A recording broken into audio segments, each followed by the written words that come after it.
H4EAD పోతే జరిగే పరిణామాలు ఏంటివి అంటే, ఫస్ట్ థింగ్ ఇది కూడా నా పర్సనల్ ఒపీనియన్ షేర్ చేస్తున్నా.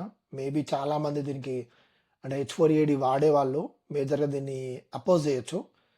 కానీ నా పర్సనల్ ఒపీనియన్ ఏంటంటే, ఇండియన్స్ ఇల్లులు ఎప్పుడు కొన్నారు యుఎస్లో, అంటే ఎప్పుడు కొనడం స్టార్ట్ చేసారు అంటే, నా లెక్క ప్రకారం 2015లో H4EAD వచ్చే వరకే అసలు ఇల్లులు very very 1% of the Indians కూడా ఇల్లులు కొనలేదు నా అంచనా ప్రకారం.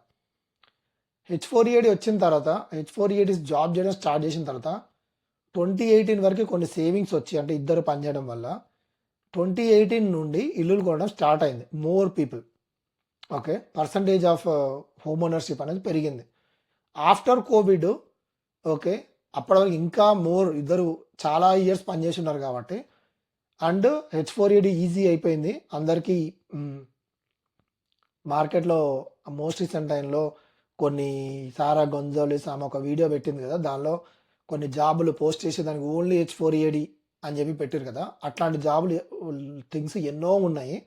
ఓకే, ఓన్లీ H4EAD అని చెప్పినవి అట్లా H4EADకి కొంచెం జాబ్ ఈజీ అయిపోయింది compare with anybody else, including H1Bతో కంపేర్ చేసినా కూడా H4EADకి ఈజీ జాబ్ కొట్టడం అనేది ఈజీ అయిపోయింది. సో ఆ జాబ్స్ ఇద్దరికి ఉండడం వల్లనే ఆఫ్టర్ కోవిడ్ కూడా టూ మచ్గా కొన్నారు ఇల్లులు. సో ఓవరాల్గా H4EAD పోతే, ఓకే, నా పర్సనల్ ఒపీనియన్ ప్రకారం ఫస్ట్ థింగ్ ఇండియన్ క్రౌడ్ ఎక్కడెక్కడైతే చాలా ఎక్కువ ఇల్లులు కొన్నారో అక్రాస్ ద కంట్రీ, అది డాలస్ కావచ్చు, ఆస్టిన్ కావచ్చు, ఇంక ఎనీ ప్లేసు ఇండియన్ క్రౌడ్ హెవీగా ఇల్లు కొని హెవీగా సెటిల్ అయిన ఏరియాస్లో రియల్ ఎస్టేట్ పడిపోతుంది. ఇది నా పర్సనల్ ఒపీనియను. ఎందుకంటే ఇద్దరు జాబ్ చేస్తేనే టెక్సాస్లో మంత్లీ గడపడం చాలా కష్టంగా ఉంది ఇల్లు ఉన్న వాళ్ళకి. ఓకే, ఎందుకు కష్టంగా ఉంది అంటే, ఈడున్న ప్రాపర్టీ ట్యాక్స్కి ఒక 500K ఇల్లు కొన్నా కూడా నువ్వు ఆల్మోస్ట్ దగ్గర $4,000 నుండి $5,000 పేమెంట్ కట్టాలి. Majority of the average price జనాలు కొన్నది 600 యావరేజ్ ప్రైస్ పెట్టి కొన్నారు లాస్ట్ 5 yearsలో. అంటే వాళ్ళకి 5,000 ప్లస్ పేమెంట్ ఉంది. అండ్ ఇల్లు మెయింటెనెన్స్ అవి అనే ప్రాసెస్లో ఒకరి శాలరీ అయిపోయి రెండో పర్సన్ శాలరీ కూడా ఓ 30% ఆ 20% ఖర్చు అయిపోయే పాసిబిలిటీ ఉంది.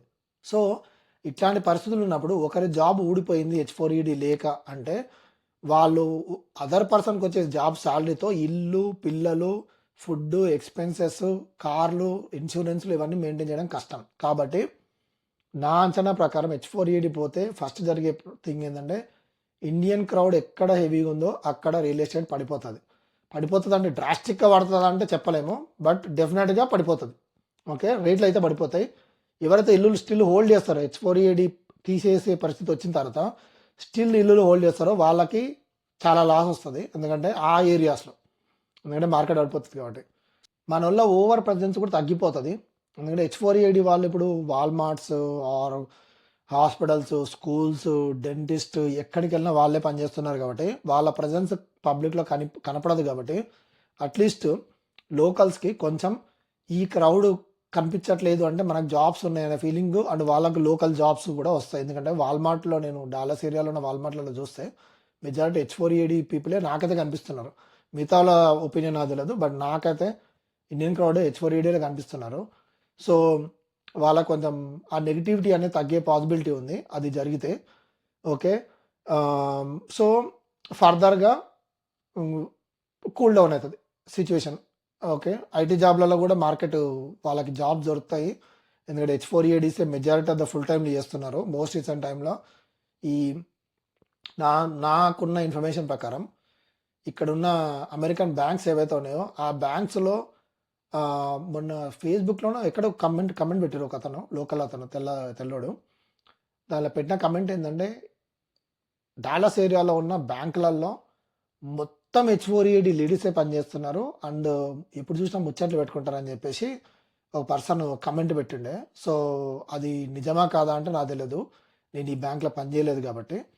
బట్ ఆ ప్రజెన్స్ ఐటీ జనాలకు కూడా జాబ్ మార్కెట్ ఎవరు H1 వాళ్ళకని కాదు, అందరికీ జాబ్ మార్కెట్ పెరుగుతుంది కాబట్టి ఆ జాబ్ సిచ్యువేషన్లో కొంచెం నెగిటివిటీ అనేది కంట్రోల్ అయ్యే ఛాన్స్ ఉంది. ఓవరాల్గా H4EADని తీస్తారా తీయరా మీ పర్సనల్ ఒపీనియన్ కమెంట్లో పెట్టండి. అండ్ ఆల్సో నేను H4EAకి ఈఏడికి ఎగెన్స్ట్ ఏం కాదు, కానీ ఉన్న ఫ్యాక్ట్స్ చెప్తున్నా, ఎందుకంటే అది అది తీసేస్తే జరగబోయే పరిణామాలు. ఓకే, సో ఇది నా పర్సనల్ ఒపీనియన్. ఓకే, మీరు దీంతో ఏకీభవించవచ్చు, ఏకీభవించకపోవచ్చు. మీ పర్సనల్ ఒపీనియన్ని కమెంట్లో పెట్టండి ఈ టాపిక్ మీద, మీరు ఏమనుకుంటారో. Thank you, see in the next video.